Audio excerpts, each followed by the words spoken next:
Dear future generations, I think I speak for the rest of us when I say, sorry. Sorry we left you with our mess of a planet. Sorry that we were too caught up in our own doings to do something. Sorry we listened to people who made excuses to do nothing.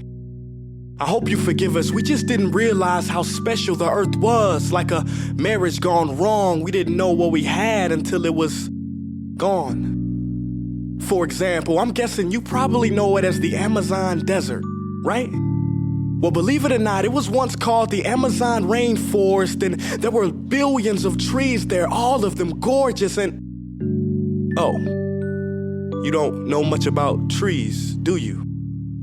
Well, let me tell you, trees are amazing. I mean, we literally breathe the air they are creating. They clean up our pollution, our carbon. They store and purify water, give us medicine that cures our diseases, food that feeds us, which is why I'm so sorry to tell you that we burn them down.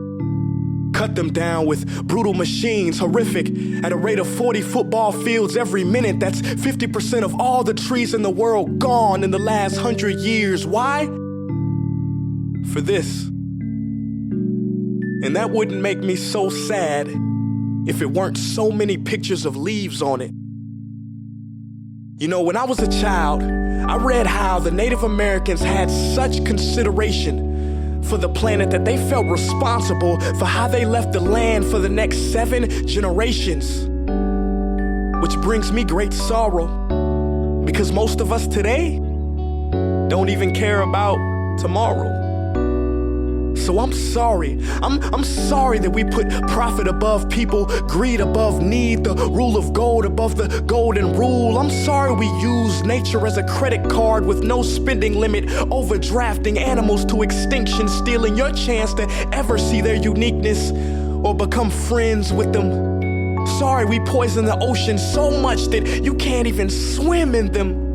But most of all, I'm sorry about our mindset, 'cause we had the nerve to call this destruction progress.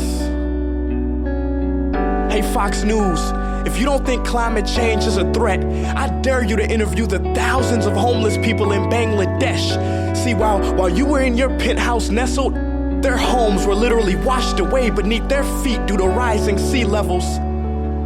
And Sarah Palin, you said that you love the smell of fossil fuels. Well, I urge you to talk to the kids of Beijing who are forced to wear pollution masks just to go to school. See, you can ignore this, but the thing about truth is, it can be denied, not avoided. So I'm sorry, future generations. I'm sorry that our footprint became a sinkhole and not a garden. I'm sorry that we paid so much attention to ISIS and very little to how fast the ice is melting in the Arctic. I'm sorry we doomed you, and I'm sorry we couldn't find another planet in time to move to. You know what? Cut the beat. I'm not sorry. This future, I do not accept it, because an error does not become a mistake until you refuse to correct it. We can redirect this. How? Let me suggest that if a farmer sees a tree that is unhealthy, they don't look at the branches to diagnose it, they look at the root.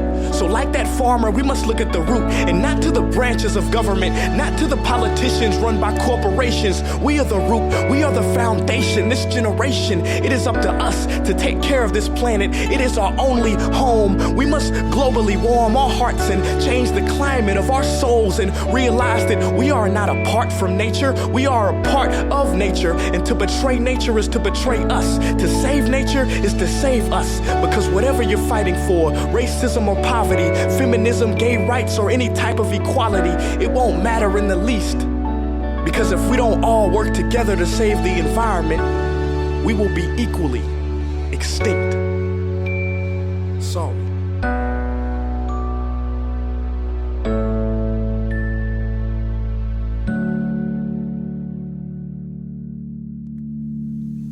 Hey guys, for the past several weeks, I've been here in Africa, the heart of Africa, witnessing the horrific destruction of the rainforest, which inspired me to write this piece. Why are forests being destroyed at such an enormous rate? For this, Today we live in a world where destroying trees makes you money. So what can we, normal people, do about it? One way to directly fight the destruction is to stand for trees. By standing for trees, not only can you save the lives of trees, help forest communities, and protect the rights of animals to live in their homes, but you will also balance the amount of pollution that you yourself give off with your everyday activities, making you a part of the solution and not the problem. This is the option that I chose. But whatever way that you choose to stand for trees, do it. Because a wise man once said, when the rivers are all dried up and the trees cut down, man will then realize that he will not be able to eat money.